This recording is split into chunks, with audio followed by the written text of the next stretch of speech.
Molly them. If you have played any competitive video game for more than 2 days, you have probably realized some days go smoother than the others, and the ones that don't go so smooth make you reconsider the time and effort you are putting in to improve at this game. These guys like know right where I'm at. This is the case for me in Rocket League. I have been playing Rocket League on and off since 2019. I fell in love with the game when it first came out in 2015, and the YouTube videos I was watching with the main focus being commentary featured Rocket League gameplay in the background. I thought, damn, that actually looks fun, I'd give that a go.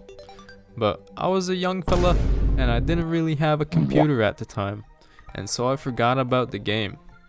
Until I finally got my own computer, discovered what Steam was, stumbled upon Rocket League, and decided to deposit my weekly allowance on my own little credit card to give the game a go. And so that's what happened. I bought the game, loaded it up for the first time, played it for 2 weeks, and I quit.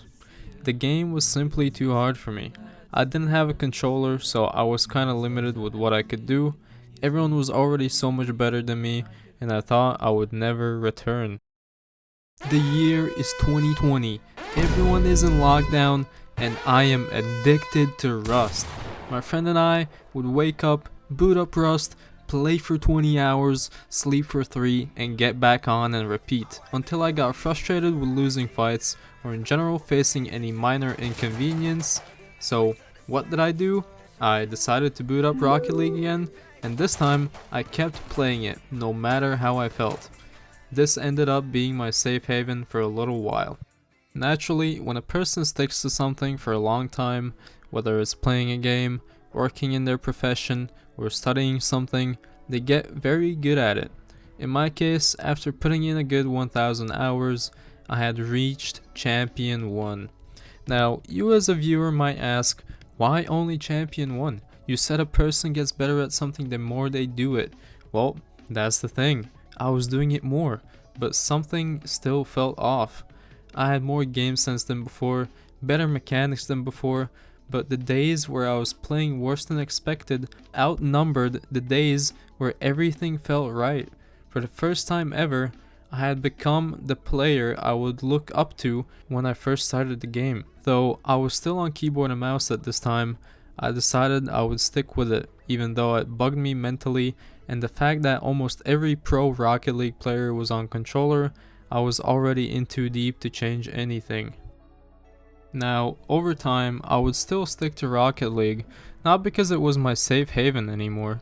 It actually frustrated me a lot and made me very angry, but I simply had nothing else to play. Friends were playing different games, I didn't really want to play whatever everyone else was playing. New games would come and go, but nothing really caught my attention. I would stick to my game, and I would remain solo. I did get a lot better, and I learned to kind of manage how excessive my bad days would get. Believe it or not, to this day, I still play bad, but the only thing that has changed is the baseline of my skill. That's why the bad days have gotten more manageable. And the reason I am making this video is to bring some reassurance to you, the viewer.